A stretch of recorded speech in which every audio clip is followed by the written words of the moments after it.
Viralnya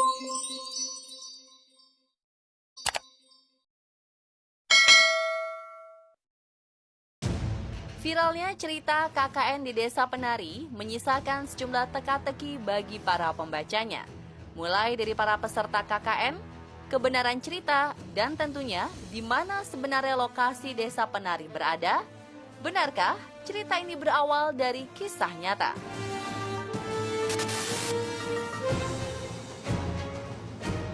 Usai melakukan penelitian berminggu-minggu, tim On The Spot memutuskan untuk berangkat ke Kabupaten paling timur Jawa, melakukan penelusuran demi menemukan lokasi dari kisah KKN di Desa Penari.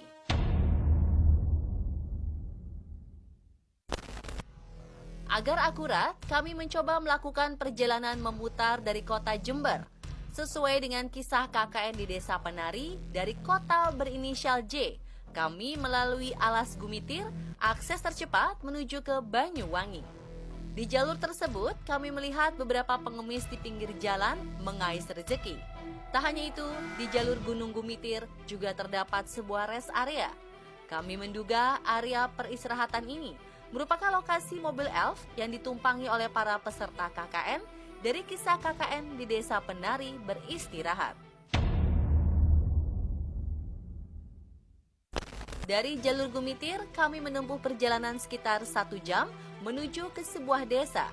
Akses menuju dusun di tengah hutan yang kami duga merupakan lokasi dari kisah KKN Desa Penari.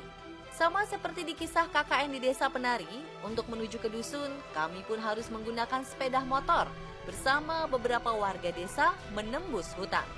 Walau melewati jalan setapak dengan tanah yang tidak rata dan berkelok-kelok, pemandangan menuju ke dusun terbengkalai tersebut jauh dari kata biasa.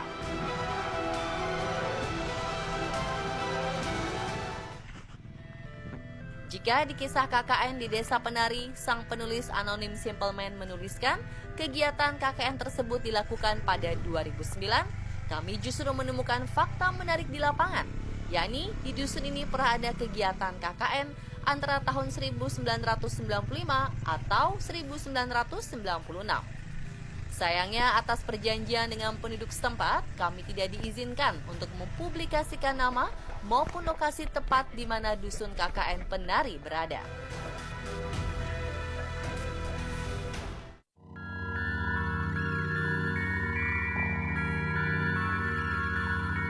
Lokasi pertama yang kami temui adalah 2 buah batu besar di kiri dan kanan jalan.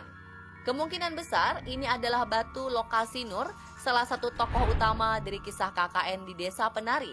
Melihat sosok hitam bermata merah menyala dengan kulit tertutup bulu, disertai dengan tanduk kerbau. Sebenarnya kampungnya udah deket sih di sebelah sini. Iya. Terus ini, berarti gede lagi. iya. Ini batu ini biasanya sih kalau ceritanya mbah-mbah kita zaman dulu ya. Batu ini memang istilahnya batu yang dipakai untuk istirahat orang-orang yang kalau malam berburu seperti itu.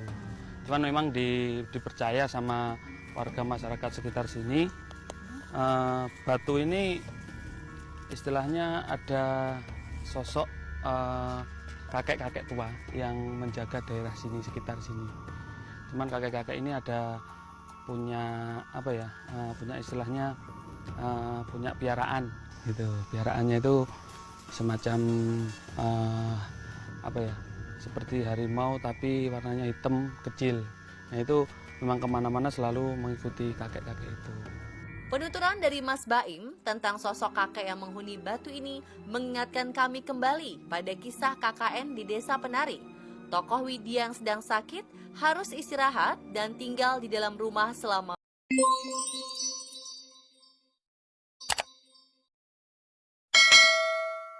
beberapa hari. Saat sendirian di dalam rumah, Widya melihat seorang pria berusia 50 tahun yang kerap mengawasinya. Usai mengadukannya kepada Pak Prabu pun menegur pria tersebut. Tetapi setelahnya Pak Prabu berkata kepada Widya bahwa ada yang ingin memberikan pesan kepada Widya. Saat Widya bertanya siapa yang mau memberi pesan, Pak Prabu menjawab, kakek-kakek penjaga batu kali itu.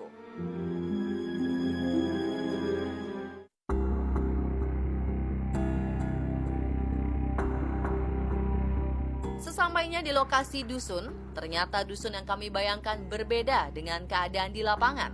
Rumah-rumah di dusun ini sudah cukup lama dihancurkan dan hanya menyisakan puing-puing seperti gapura, kamar mandi umum, tembok yang hancur, pelang tulisan yang sudah terkelupas, hingga bekas-bekas fondasi dan genteng.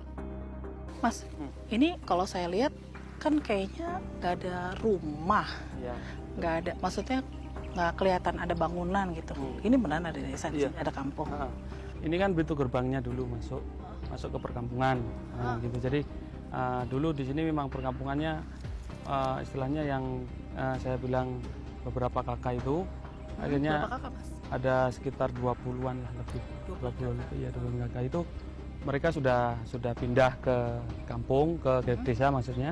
Jadi rumahnya di sini dihancurkan karena sudah tidak ditinggalin lagi. Oh, dihancur. Iya, dihancurkan. Berarti tinggal sisa apa nih yang bisa kita Ada paling ya bekas-bekasnya pondasinya bangunan-bangunan gitu aja. Oh gitu. Ya oke, yuk kita ke sana, Mas.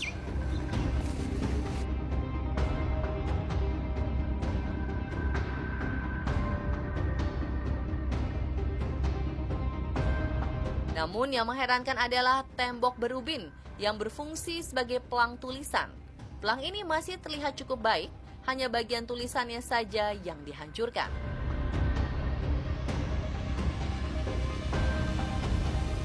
Ini bangunan apa sih, Mas? Ini istilah kalau orang sini bilangnya jedingan. Jedingan itu kamar mandi. Kamar mandi. Iya, kamar mandi.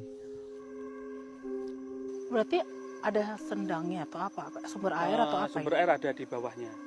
Nah itu pernah dengar nggak sih ada yang KKN di sini? Kalau KKN di sekitaran seperti yang diberitakan tahun-tahun itu memang tidak ada.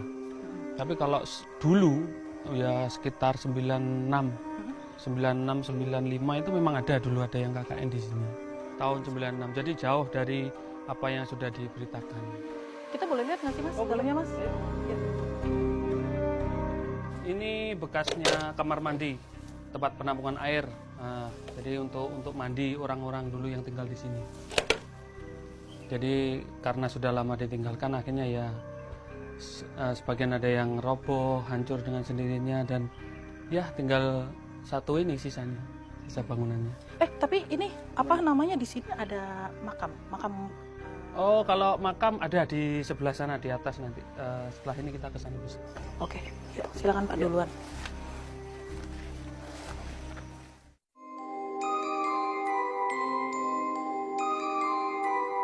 Setelah melusuri dusun, kami berjalan menuju ke pemakaman umum warga dusun. Sesampainya di pemakaman, ternyata kami menemukan fakta mencengangkan. Dari keseluruhan makam di tempat ini, ternyata ada 6 jasad yang meninggal karena sukma mereka diajak pergi oleh sosok putri berselendang hijau.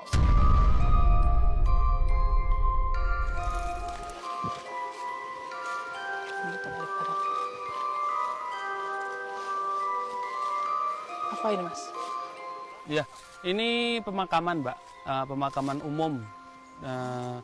Pemakaman umum untuk warga yang Desa yang kampung yang tadi. Ya. Oh gitu. Ini pemakaman.